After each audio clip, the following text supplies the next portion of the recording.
জুমার মসজিদে আসতে পেরেছি সেজন্য আল্লাহ সুবহানাহু ওয়া তাআলার কালিমাতুল শুকর আদায় করছি। আলহামদুলিল্লাহ।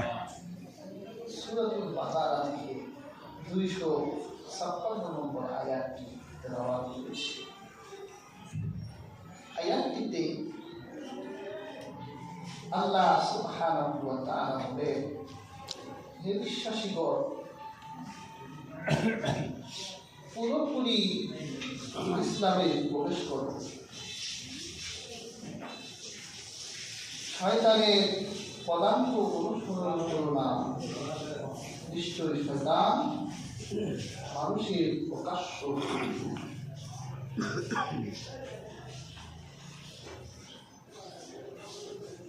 এই আকাশের নিচে আল্লাহ মানব জাতিকে যে উপহারগুলো দিয়েছেন তার সবচেয়ে বড় একটি উপহার হলো আল্লাহ মানব জাতিকে একটি পূর্ণাঙ্গ দিন উপহার দিয়েছেন।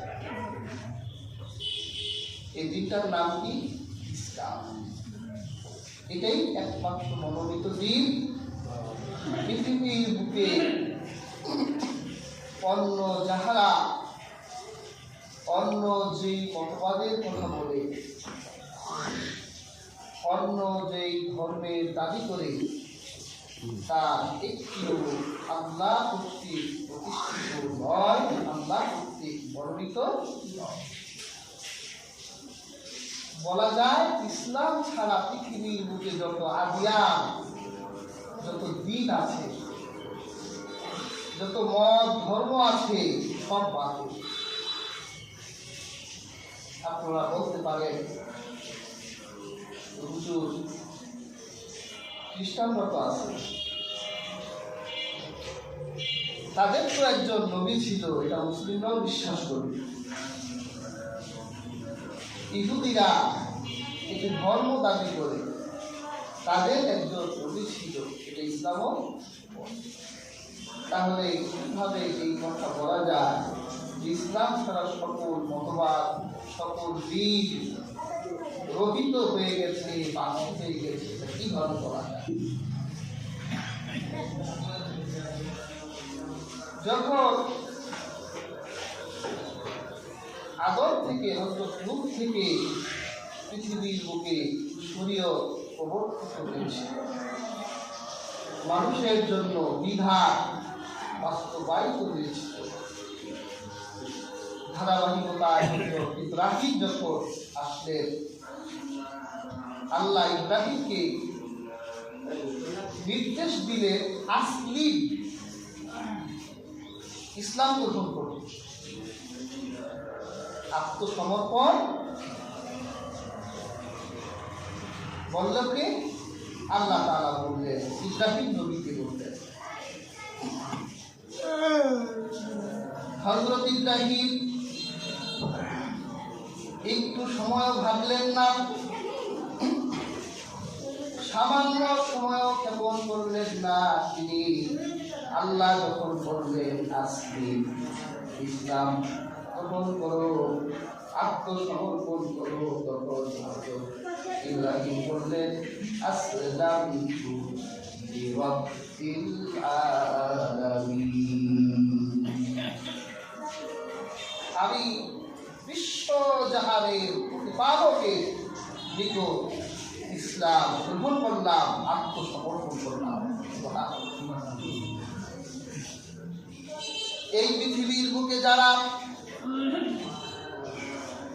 ইহুদিরা যদি মুসাকে নবী মানে, তারা দাবি করে আমরা ইব্রাহিম থেকে এসেছি। আর খ্রিস্টানরা যদিও হযরত ঈসাকে নবী মানে, তারাও বলে আমরা ইব্রাহিম থেকে এসেছি। আর আল্লাহর হাবিব তো ব্যক্তহীন কণ্ঠে ঘোষণা দিয়েছেন, ইব্রাহিম আমার বাপ। সুবহানাল্লাহ। তার মানে বোঝা গেল এই পৃথিবীর বুকে যে ইহুদি এবং খ্রিস্টানরা যেই ধর্মের দাবি করে, তাদের ওরা যদি ইব্রাহিম হয়, তাহলে আল্লাহর কাছে ইব্রাহিম যে ধর্ম গ্রহণ করেছেন সেই ধর্মের নাম ইসলাম। আর হযরত ঈসা এবং মূসা সহ দুনিয়ার বুকে যত নবীরা এই দিন প্রচার করেছে সবার ধর্মই ছিল ইসলাম। হয়তো তাদের ওই দেশের ভাষা এটা ইসলাম বলতো না, ওই দেশের শব্দ বলতো। বেয়ার হাজিরি, যখন আল্লাহ হাবিব এই দুনিয়ায় এলেন, আল্লাহ রসুলের পূর্বে আকাশের নিচে প্রায় 1,24,000 নবী, অনেক বর্ণনায় এসেছে 2,24,000 নবী এসেছেন। সমস্ত নবীদের একটাই মিশন ছিল আল্লাহ দুনিয়ায় আল্লাহর দ্বীনকে প্রতিষ্ঠা করা। কিন্তু দুনিয়ার কোন নবী দুনিয়ার বুকে আল্লাহর দ্বীনকে প্রতিষ্ঠা করতে পারেন, দ্বীনকে ওই অবস্থায় রেখে ইন্তেকাল করেছেন।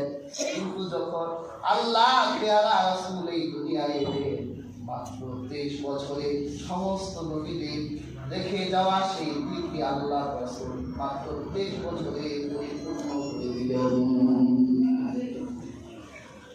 কত বছর? 23 বছর পর আল্লাহর হাবিবের প্রতি ওহী আসলো, আল-ইয়াওমা আকমালতু লাকুম দীনাকুম ওয়া আতমামতু আলাইকুম নি'মাতি ওয়া রাদিতু লাকুমুল ইসলাম দীনা। আল্লাহ বললেন, হে আল্লাহ রাসূল, যেই দিন প্রতিষ্ঠা করতে গিয়ে তাইফে রক্ত ঝরালেন, বদলে আপনার সাহাবারা জীবন দিয়েছে, আপনি তার শহীদ করলেন। এখন ইসলামকে আজকে আপনার 23 বছরের এই ক্লান্ত এই পরিশ্রমের কারণে আমি আরাফাতের দিন শুক্রবার আসরের সময় আমি এই দিনকে পরিপূর্ণ করে দিলাম। সুবহানাল্লাহ। আর এই দিনের ব্যাপারে নতুন কিছু যোগ হবে না, বিয়োগ হবে না। আল্লাহর হাবিব সাল্লাল্লাহু আলাইহি ওয়াসাল্লাম যখন দাওয়াতি কার্যক্রম চালাচ্ছিলেন, ইহুদিদের একদল পণ্ডিত আল্লাহর হাবিবের কাছে এলেন। পণ্ডিতরা কিন্তু কোনো মত এমনি পোষণ করে না, গ্রহণ করে না, চিন্তা ভাবনা করে, ঠিক না? সাধারণ মানুষরা একটু বুঝাইলে বুঝে যায়, কিন্তু একটা পণ্ডিত লোককে বুঝাইতে গেলে দলিল লাগে, এভিডেন্স। এই পৃথিবীতে আপনি দেখেন হাজার হাজার পণ্ডিত ইসলাম গ্রহণ করেছে, কোরআনের বিরুদ্ধে গবেষণা করতে এসে কোরআনের সত্যতা তাদের সামনে ফুটে উঠেছে। সুবহানাল্লাহ। আমি কিছুদিন আগে একটা নিউজ দেখলাম, টনি ব্রান্টন নামের যুক্তরাষ্ট্রের একজন বিখ্যাত বিজ্ঞানী, চিকিৎসা বিজ্ঞান নিয়ে গবেষণা করত।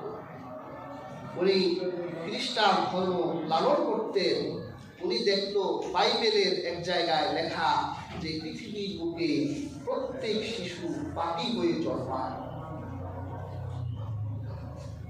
তার হৃদয়ে খুব কষ্ট লাগলো, ধর্মগ্রন্থে এত হীন আর কিছু কথা হতে পারে? একটা শিশু পাপ নিয়ে জন্মায় কিভাবে? সিদ্ধান্ত নিল যে আমার কাছে খ্রিস্টান ধর্মের ভুলগুলো যদি উদ্ভাসিত হয় আমি সেটা গ্রহণ করবো না, পুরোটাই। উনি একবার এই মেডিকেল লিস্টে আসলেন চিকিৎসা করার জন্য। সেখানে সে আল্লাহর হাবিবের পবিত্র একটি কালিমা তার সামনে ভেসে উঠল। তিনি আল্লাহ রাসূলের সেই বিখ্যাত হাদিসটি পড়লেন, যেখানে রাসূলুল্লাহ বলেছেন, এই পৃথিবীর বুকে প্রত্যেক শিশু জন্ম নেয় ফিতরাতের উপর, নিষ্পাপ হয়ে মুসলিম হয়ে। বাবা তাকে খ্রিস্টান বানায়, বাবা মা তাকে ইহুদি বানায়, আর বাবা মা তাকে পাপী বানায়। কিন্তু কোনো শিশু এই দুনিয়ার বুকে পাপ নিয়ে জন্মায় না। তখন ব্রান্টনের মস্তিষ্ক খুলে গেল, যে কথাটা তালাশ করার জন্য দুনিয়ার কোনো ধর্মগ্রন্থ বুঝলাম পেলাম না। আল্লাহ রাসূলের একটি হাদিস এই মহাপণ্ডিতকে ইসলাম গ্রহণ করার জন্য বাধ্য করল। সুবহানাল্লাহ। রাসূলুল্লাহ বলেছেন এই পৃথিবীর বুকে প্রত্যেক শিশু নিষ্পাপেই জন্মায়, পৃথিবী তাকে পাপী করে দেয়। আর ওদের কথা, ঈসা আমাদের জন্য জীবন দেওয়ার কারণে আমরা সব পাপী হয়ে গেছি। নাউযুবিল্লাহ। প্যার হাজরিন, একদল পণ্ডিত আল্লাহর হাবিবের কাছে এলেন। আল্লাহ রাসূলের হাতে হাত রেখে তারা ইসলাম গ্রহণ করলেন।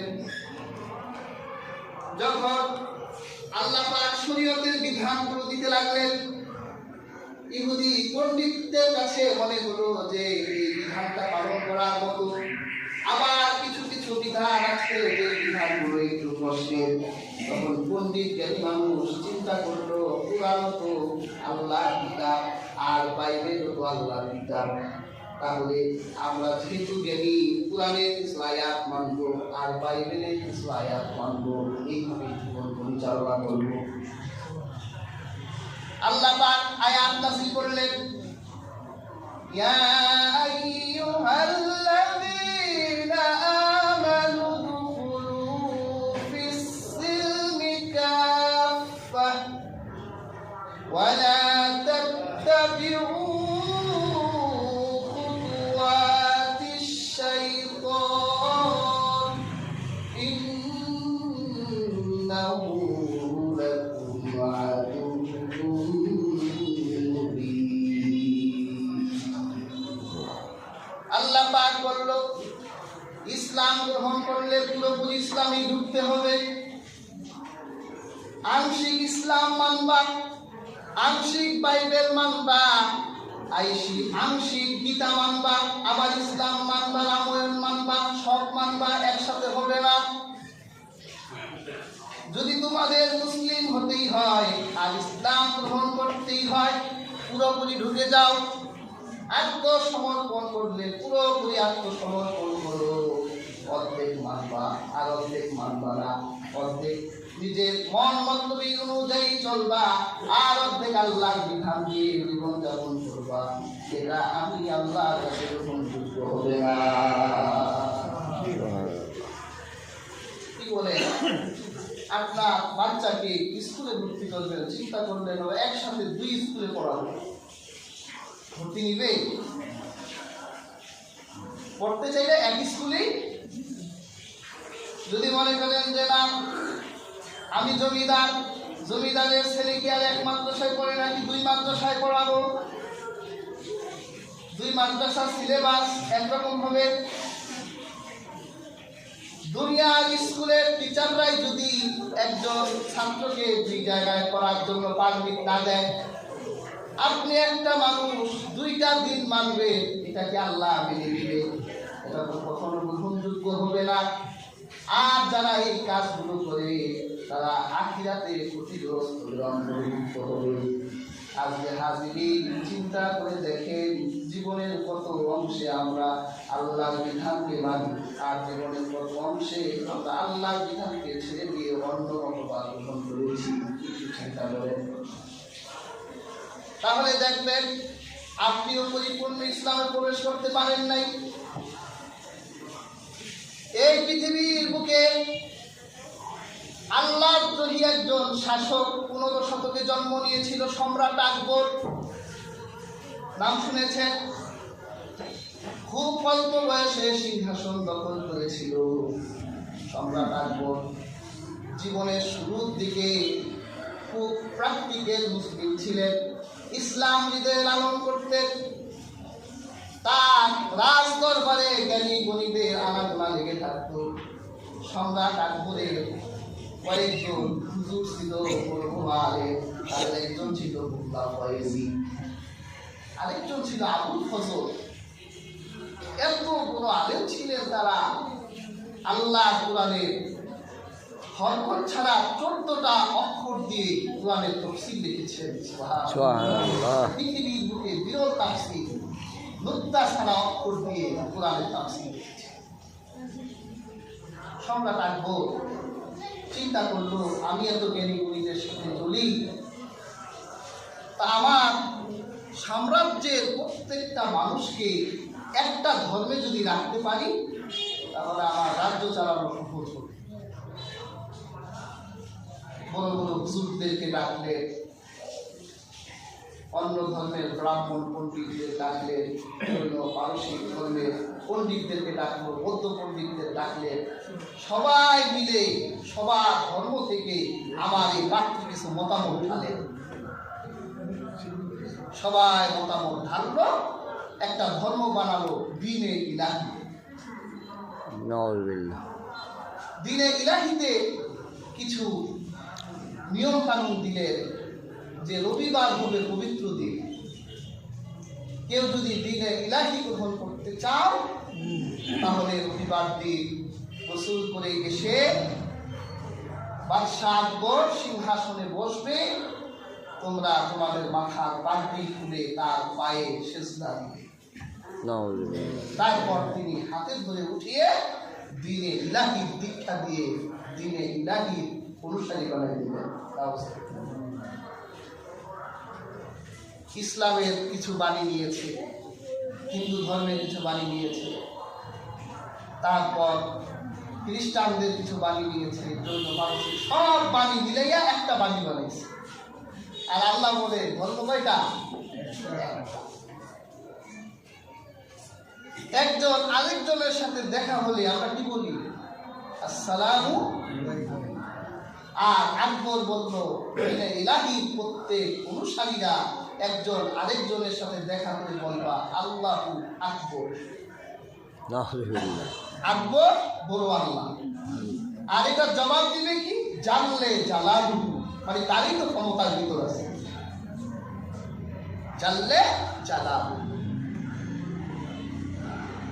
এইভাবে যখন মতবাদ প্রচার করতে লাগলে আল্লাহ জমানার শ্রেষ্ঠ মুজাদ্দিদ আল-হাসানী রাহমাতুল্লাহি পাঠালে তার অসারতা দূর করে ভারতের জমিনে আল্লাহ দ্বীনকে প্রতিষ্ঠা করলেন। প্যার হাজরিন, আহমদ সিরহিন্দি মুজাদ্দিদ আল-হাসানী রাহমাতুল্লাহ একজন স্বৈরাচারী অত্যাচারী শাসকের সামনে দাঁড়িয়ে গেলেন আর তাকে বুঝাতে লাগলেন আল্লাহর দ্বীনই হলো আকাশের নিচে একমাত্র দ্বীন। তুমি আল্লাহর দ্বীনকে অন্য দ্বীনকে একত্রিত করে যেই বাণী প্রচার করছো, আল্লাহ তোমার প্রতি নারাজ হবে। তুমি যখন তার মতবাদ আকবরের বিরুদ্ধে বারবার যখন তাকে দমানো যাচ্ছিল না, তখন অবশেষে বাদশাহ আল্লাহর মহান ওলিকে মুজাদ্দিদ আল-হাসানী রাহমাতুল্লাহি জেলবন্দি করলেন। প্যার হাজরিন, এই পৃথিবীর আকাশ সাক্ষী, এই পৃথিবীর প্রত্যেক প্রাণী সাক্ষী, স্বৈরাচারী শাসকেরা সত্যকে কখনো গলা টিপে হত্যা করতে পারে নাই, বরং নিজেরাই ধ্বংস হয়ে গেছে। মুজাদ্দিদ আল-হাসানীকে যখন কারারুদ্ধ করা হলো তখনই আকবরের উপর গজব নামলো। আকবর এমন এক দুরারোগ্য রোগে আক্রান্ত হলো, গোটা ভারতবর্ষের ডাক্তারদের ডাকা হলো, কিন্তু কেউ নিরাময় করতে পারলো না। আল্লাহর লানত নিয়ে আকবর দুনিয়ার মুখ থেকে বিদায় নিল আর তার দ্বীনে ইলাহি ভারতের মুখ থেকে মুছে গেল। তার ছেলে জাহাঙ্গীর যখন সিংহাসনে আসলো, একদিন ঘুমের ঘরে স্বপ্নে দেখে রাহমাতুল্লিল আলামিন তার স্বপ্নে এসে গেছে। সুবহানাল্লাহ। জাহাঙ্গীর ঘুম থেকে উঠো, আমার পেয়ারা বান্দা এখনো জেলের মধ্যে বন্দী, বের করো তাড়াতাড়ি। আর তার হাতে দীক্ষা গ্রহণ করে মুজাদ্দিদ আল-হাসানীর কাছ থেকে আমার দিন শেখো।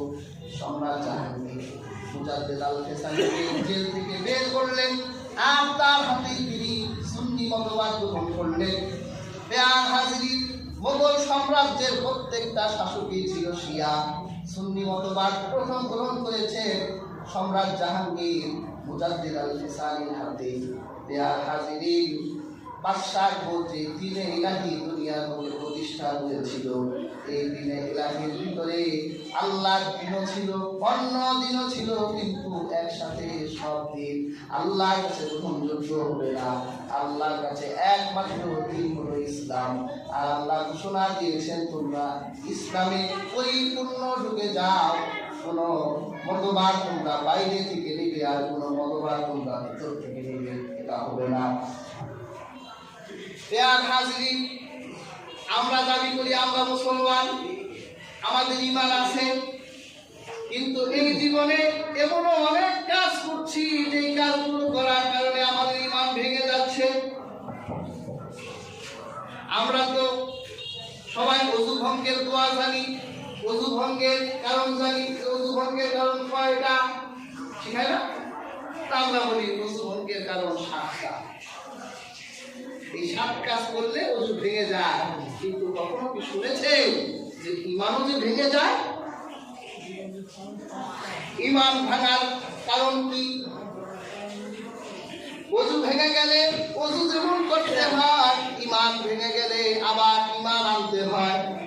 ঈমান যে আমাদের কবে ভেঙে গেছে, কিছু কিছু কাজ করার জন্য আমরা জানিও না, ঈমানও আনি না, নিজেরা মনে করি আমরা মুমিন হয়ে আছি, কিন্তু আল্লাহর দস্তরে আমার নাম ঈমান থেকে গেছে।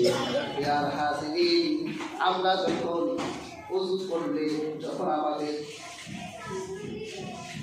শরীরে বিশেষ কিছু অঙ্গ থেকে বায়ু নির্গত হয়ে যায়, অথবা আমরা পেশাব করি, তা আমরা কি বলি? ওযু ভেঙে গেছে। যদি আমাদের মুখ দিয়ে বমি বের হয়, তাহলে ওযু অবস্থায় বমি হলে ওযু ভেঙে যায়। মুখের থুতুর সাথে যদি থুতুর থেকে রক্তের পরিমাণ বেশি হয়, ওযু ভেঙে যাবে। যদি কোনো ব্যক্তি অজ্ঞান হয়ে যায় ওযু অবস্থায়, অথবা পাগল হয়ে যায়, অথবা মাতাল হয়ে যায়, তাহলে তার ওযু ভেঙে যায়। আল্লাহ রাসূল বলেছেন, কোনো ব্যক্তি যদি ওযু অবস্থায় ঘুমিয়ে যায়, তাহলে তার ওযু ভেঙে যায়। এগুলো ওযু ভঙ্গের কারণ।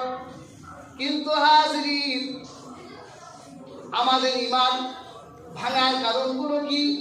যেমন ঈমান ভাঙার একটা কারণ হলো আল্লাহর সাথে কাউকে শরীক করা। জন্ম নিয়েছেন মুসলমানের ঘরে, 1000 বার কালেমা পড়েছেন, নামাজ রোজা করে, কিন্তু আপনি যখন শিরকের সময় আসে, তখন আপনি চিন্তাও করেন না আল্লাহর সাথে যা কাউকে আপনি শরীক বানাই দেন। আমার আল্লাহ যেমন এক, আমার আল্লাহ যেমন অদ্বিতীয়, আমার আল্লাহ কোনো শরীক নাই। কি বলে শরীক আছে? শরীক কাকে বলে? আপনি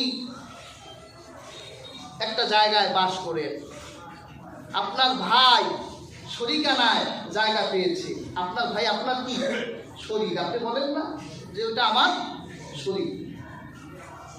নিজের সমান কেউ, সেটা হয় শরীক। আপনি একটা মুদির দোকানদার করেন, আপনার পাশে আরেকটা লোক যদি মুদির দোকান দেয়, ওই ব্যক্তিকে আপনার শরীক, মানে আপনার যেটা তারও কি সেটাই। এক লোক দ্বিতীয় বিয়ে করছে, 2 বউ কি সতী, মানে দুইজনে কি শরীক। একটু চিন্তা করেন তো, আমরা আমাদের শরীককে পছন্দ করি? আমি তো কখনো চাইবো না যে এক মসজিদে 2 হুজুর হোক, কারণ কি আমার শরীক। হিংসা আসবে, তাহলে আর ভালো লাগবে না, পছন্দ হবে না। বোন যতই আবেদা সালেহা পরমা সুন্দরী নেককার পরেশগার হোক না কেন, যদি সতী একটা আনেন, পছন্দ হবে না? পছন্দ হবে না, কারণ শরীক পছন্দ আমরা করি না। কিন্তু যে মহান আল্লাহ, যার সমান কেউ নেই, যার জাত পাকে শরীক কেউ নেই, যার সিফাতে শরীক কেউ নেই, আপনি একটা সাধারণ নুড়ি পাথর জুড়ি ভুট্টা পিতা এটার উপর বিশ্বাস করে, আপনি একটা পাথরের উপর বিশ্বাস আনলে আমার আল্লাহ শরীক করে দিলেন একটা পাথর। হেঁটে যাচ্ছে, একটা ইটের সাথে উষ্টা খেলে ইটটাতে সালাম করলেন, মানে ইটটা কি না কি, এটা কিছু একটা না হইলে আমি ধাক্কা দিলাম কেন? আল্লাহ জাত পাকের সাথে জীবনে অসংখ্য অগণিত জায়গায় জেনে না জেনে অসংখ্য অগণিত শরীর আমরা করতে পারছি। ইমানের হালকা হচ্ছে, ইমান চলে যাচ্ছে, একটা বারের জন্য আমরা চিন্তা করছি। প্রিয় হাজিরিন, আর আল্লাহ পাক কেমন তাওয়াক্কুল শিখালেন আমাদের। তোমার পায়ের জুতার একটা ফিতাও যদি ছিঁড়ে যায় তাহলে আল্লাহর কাছে আগে যাও, নিজেকে আমাকে দেখায়ও না, ক্ষমতা দেখায়ও না, আল্লাহর ক্ষমতার সামনে তোমার ক্ষমতা কিছুই না। হাজিরিন, এই জন্য জীবনে চলার পথে শিরকগুলো বেঁচে চলতে হবে, কারণ জীবনের প্রত্যেক কর্মকাণ্ডে শয়তান আমাদেরকে ধোঁকা দিয়ে বোকা বানাতে চাইবে। ঈমান ধ্বংস হয় কুফরের কারণে। একটা মানুষের মন দিয়ে যদি, মুখ দিয়ে যদি কুফরের কথা বের হয়ে যায়, সে কাফের হয়ে যাবে। যেমন ইসলামের 7টা বিষয়ের উপর ঈমান আনা, এই 7টা বিষয়ের উপর থেকে যদি কোনো একটা বিষয়কে আপনি অস্বীকার করেন, কাফের হবেন। এর একটা হলো আল্লাহর প্রতি ঈমান, আমানতু বিল্লাহি ওয়া মালাইকাতিহি, ফেরেশতাদের প্রতি ঈমান, ওয়া কুতুবিহি, আল্লাহর 104 খানা কিতাবের প্রতি বিশ্বাস, ওয়া রুসুলিহি, আল্লাহ আকাশের নিচে যত রাসূল পাঠিয়েছেন, নবী পাঠিয়েছেন, সমস্ত নবী এবং রাসূলের প্রতি ঈমান, ওয়াল ইয়াউমিল আখিরি, আখিরাতের দিবসের প্রতি ঈমান, আর তাকদীরের ভালো মন্দের উপর ঈমান, আর মৃত্যুর পর ময়দান মাহশারে আল্লাহর সামনে দাঁড়াতে হবে। এই 7টা বিষয়, কোনো ব্যক্তি যদি এই 7টা বিষয়ের কোনো একটা বিষয়ের প্রতি অস্বীকার জানায়, তাহলে ওই ব্যক্তির ঈমান সাথে সাথে ধ্বংস হয়ে যাবে, আর ওই ব্যক্তির সাথে সাথে কাফের হয়ে যাবে। আপনি জানেন, মুসলমান আকীদা নামধারী মুসলিম, কিন্তু সে বিশ্বাস করে পুনর্জন্মে। আমাকে বলে যে হুজুর, আমরা তো ভালো মন্দ করার মধ্য দিয়ে পৃথিবীতে আবার আসবো। আমাকে বলছে, আমি বলছি না, বিশ্বাস আপনি কত বছর ধরে লালন করেন, পরে 30 বছর যে পীরের হাতে বায়াত নিয়েছি, তিনি দীক্ষা দিয়েছে। আমি বলেছি আপনার পীরও কাফের, আপনিও কাফের। এটা ইসলামের 7টি ঈমানের একটি বিশ্বাসকে অবিশ্বাস করার নাম। মানুষের জন্ম 2টা, মানুষের মৃত্যু 2টা।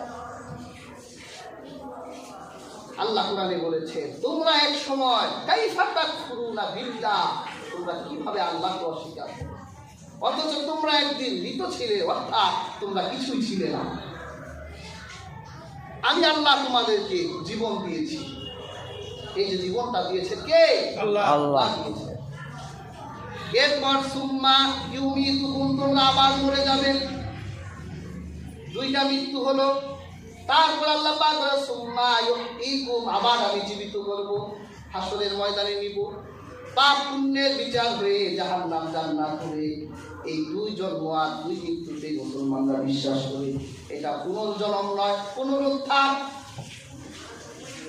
প্রিয় হাজিরিন, ইসলামের এই মৌলিক বিষয়গুলোকে যে অস্বীকার করবে সে কাফের হবে। আজকে দেখেন, জীবনের কতগুলো কাজে আমরা এইরকম আল্লাহ রাসূলের আনিত জীবন ব্যবস্থার উপরে আমরা অস্বীকার জানাই। একটা বিষয় হলো, আপনি আল্লাহর দ্বীন পালন করতে পারেন না। যদি আপনার স্বীকারোক্তি থাকে, হ্যাঁ এটা আল্লাহর দ্বীনে আছে কিন্তু আমি পালন করতে পারি না, আপনি মুমিন থাকবেন, ঈমান যাবে না। কিন্তু যদি অস্বীকার করেন, আমি দক্ষিণ বাংলার এক পীরের ওয়াজ শুনতেছিলাম, ওই বলছে যে দাড়ি টুপি, ওনাকে জিজ্ঞাসা করা হয়েছিল যে দাড়ি টুপি জুব্বা এগুলো যদি কেউ না পড়ে তাহলে সে কাফের হবে।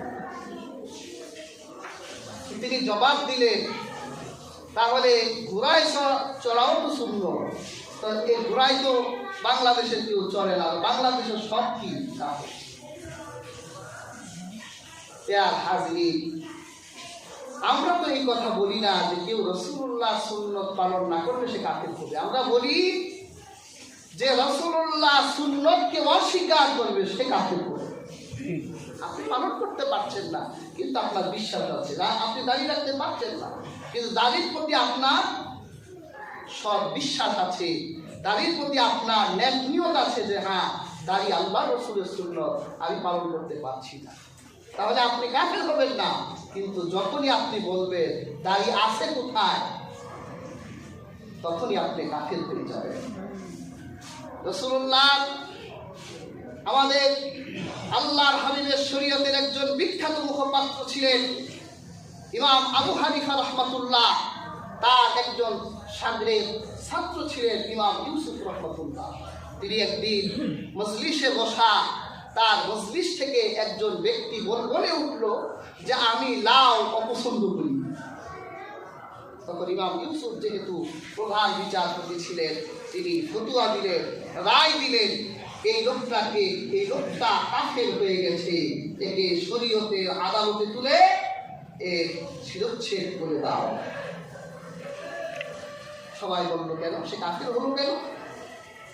যে লাউ আল্লাহ রাসূল পছন্দ করতেন, আল্লাহ রাসূলের পছন্দ যার পছন্দ নয় সে মুসলমান হতে পারে না, সে কাফের হয়ে যেতে পারে। আপনি এটা বলতে পারেন লাউ আমি খাই না, কিন্তু আপনি যদি বলেন লাউ আমার পছন্দ না, লাউ রাসূলুল্লাহ পছন্দ ছিল। রাসূলুল্লাহ সবজির ভিতরে লাউকে খুব পছন্দ করতেন। যে ব্যক্তির পছন্দ রাসূলুল্লাহ পছন্দ হয় না সে মুসলমান হতে পারে না। এই জন্য চলার পথে কথা বলার ক্ষেত্রে সাবধানতা অবলম্বন করা দরকার। হাদিসে রাসূলুল্লাহ বলেছেন যে মানুষ মাঝে মাঝে তার অজ্ঞতাবশত এমন কথা বলে ফেলে যে ওই কথা তাকে জাহান্নামে পৌঁছে দেয়, আবার মানুষ অজ্ঞতাবশত এমন কথা বলে ফেলে যে কথা তাকে জান্নাত পর্যন্ত পৌঁছে দেয়। অজ্ঞতা নিয়ে কথা বলা ঠিক না, কারণ অজ্ঞতাবশত কথা বললে সে কথা ভুল হয়ে যেতে পারে। হাজির, ইসলামে প্রবেশ করতে হবে পুরোপুরি, আনফিট হলে হবে না।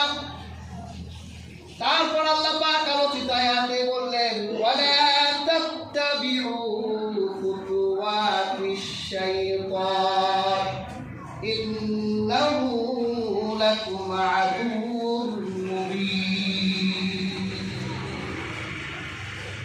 আর তোমরা শয়তানের পদাঙ্ক অনুসরণ করো না, শয়তান মানুষের প্রকাশ্য শত্রু। প্রকাশ্য শত্রু বলতে কি বুঝে? যেটা প্রকাশ্য দেখা যায়, এটা কি প্রকাশ্য? তা আমরা কি শয়তান দেখছি না? তা আমরা শয়তানকে প্রকাশ্য শত্রু মানি কেন? বলছেন কে? আল্লাহ বলেছে, রাসূলুল্লাহ বলেছে, আর আমরা আল্লাহ ও তার রাসূলের কথা বিনা প্রশ্নে বিনা বাক্যে মেনে নেই। দেখেন তো আমাদের জন্ম স্বাধীনতার পর না? এখানে অনেক মুরব্বী আছে স্বাধীনতা দেখছে, আমাদের কাছে গল্প করেন স্বাধীনতা আছে হয়েছে, তা আপনাদের মুখে শুনেই তো আমরা বিশ্বাস করি যে হ্যাঁ হয়েছে। তারপরে যখন বলে একটা দৃশ্য চোখের সামনে ভাসে, এরকমই হয়তো হয়েছে, অথচ আপনার ভিতরে মিথ্যা অবকাশ আছে। আপনি বললে আমাদের দেশে যারা চাকামখোর গল্প বলতে বসে এতটুকু টাকি মাছ এত বড় বানাইতে, আসার সময় এত বড় একটা টাকি মাছ দেখলাম, আসলে দেখছে একটা, কিন্তু গল্প বলার সময় বাড়াই বলে। এটা আমাদের বাঙালিদের একটা স্বভাব।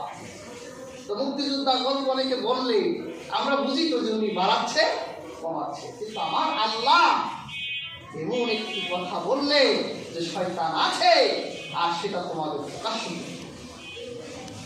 আল্লাহ বলার সাথে সাথে কথাটা আমাদের কাছে এমন হয়ে গেল দৃশ্যমান ইউনিভার্সাল ট্রু আকাশের নিচে এর থেকে আর সত্য হতেই পারে না। সুবহানাল্লাহ।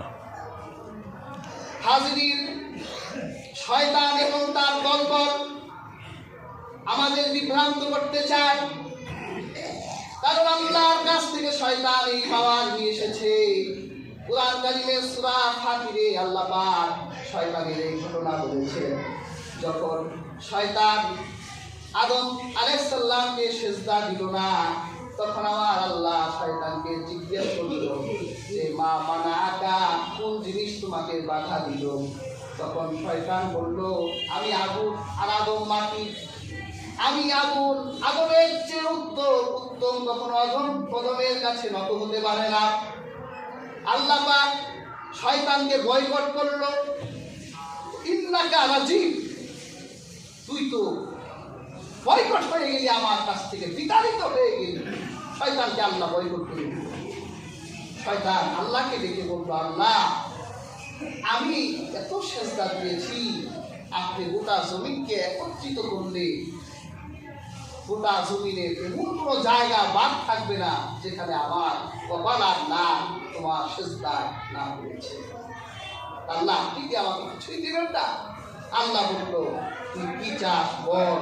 তখন শয়তান বললো, আল্লাহ আমি কিয়ামত পর্যন্ত হায়াত চাই। ইয়াউমি ইউবাসুন, আমি কিয়ামত পর্যন্ত বাঁচতে চাই।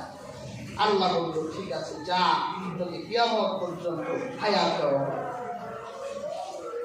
আয় আল্লাহ তাআলা, আমার আরো পাওয়ার লাগবে, একটা পাওয়ার হবে না। আল্লাহ বলল আর কি পাওয়ার চাস বল। হাদিসটি ইমাম বুখারী হযরত আব্দুল্লাহ ইবনে জাবির থেকে রওয়ায়াত করেছে। শয়তান বলল, আল্লাহ আমাকে এত পাওয়ার দিতে হবে, এক মুহূর্ত সময়ের ভিতরেই যেন আমি দুনিয়ার যে প্রান্তে মনে চাই ওই প্রান্তে যেতে পারি। আমি যদি এখন বাংলাদেশে থাকি, আমি যদি চিন্তা করি যে এখন আমি আমেরিকা চলে যাব, আমি যদি এখনই আমেরিকা চলে যাব, আল্লাহ বলল ঠিক আছে, যা, তোকে পাওয়ার দেওয়া। শয়তান বলল, আল্লাহ আমার এই পাওয়ারে হবে না, আমাকে আরো পাওয়ার দিতে হবে। আল্লাহ বলল আর কি পাওয়ার চাস? শয়তান বলল, আল্লাহ আমি এমন পাওয়ার চাই, আমি প্রত্যেক বনি আদমের শরীরে ঢুকে রক রেশার ভিতরে গিয়ে রক্ত দিয়ে প্রবাহিত হয়ে ওর নকশে বসে ওকে ঢোকা দিতে পারি, এই শক্তি আমাকে দেয়। রাসূলুল্লাহ হাদিসে বলেছেন যে প্রত্যেক বনি আদমের মাজদার দাম রক্তে রক্তে শয়তান প্রবাহিত হতে পারে। এই জন্যই তো শয়তান, আপনি ঘুমাইছেন, যে এখন আপনি ঘুমিয়ে যাবেন, চিন্তা করলেন 5 মিনিট একটু ফেসবুক দেখি, শয়তান সাথে সাথে রক্তে বসে আপনার নকশের উপর বসে বলে ফেসবুক 5 মিনিট দেখবি, 5 ঘন্টা দেখবেন না, 3টা বেজে গেছে, আপনি চিন্তাও করলেন না, শয়তান আপনাকে 5 ঘন্টা ফেসবুক দেখে দিচ্ছে, ইউটিউব দেখাই দিচ্ছে। আপনি চিন্তা করলেন গার্লফ্রেন্ড একটা আছে, ঘুমানোর আগে একটু আই লাভ ইউ বলে ঘুমাই যায়, শয়তানকে শুধু আই লাভ ইউ বলবি আর কথা বলতে থাক। যৌবন বয়স বেটা, আই লাভ ইউ বললে হয় না, ঘন্টা পর ঘন্টা শয়তান যত কুশ্রী কথা বিশ্রী কথা বলিয়ে বলিয়ে পাপ করাচ্ছি। হযরত আদম আলাইহিস সালাম যখন শুনলেন শয়তান আল্লাহর কাছ থেকে 3টা পাওয়ার নিয়েছে, কয়টা পাওয়ার? 3টা পাওয়ার, সে কিয়ামত পর্যন্ত হায়াত পেয়েছে, আল্লাহ দিয়ে দিল। আদম জানতে পারলেন যে শয়তান মুহূর্তের ভিতরে পৃথিবীর এক প্রান্ত থেকে আরেক প্রান্তে চলে যেতে পারবে, আল্লাহ দিয়ে দিল। আর আমার সন্তানদের নকশে বসে ধোঁকা দিবে, আল্লাহ দিয়ে দিল। আদম আলাইহিস সালাম আল্লাহকে ডেকে বললো, আল্লাহ আমারও পাওয়ার লাগবে, আমারও পাওয়ার দেয়। আল্লাহ বলল, আদম তুমি কি পাওয়ার চাও? হযরত আদম বলল, আল্লাহ আমার পাওয়ার হলো যে শয়তান যখন এই পৃথিবীর বুকে যখন আমার একটি সন্তান জন্ম নিবে, তাকে হেফাজতের জন্য তার সাথে একজন ফেরেশতা নিয়োজিত করে দিবে। সুবহানাল্লাহ। যখন শয়তান তাকে ধোঁকা দিবে, ওই ফেরেশতা তার দিলে আঘাত দিয়ে বলবে, বেটা তোরে তো 5 ঘন্টা ফেসবুক চালাচ্ছে, শয়তান তোর এটা বলতেছে ঘুমা, মোবাইলটা রেখে দে।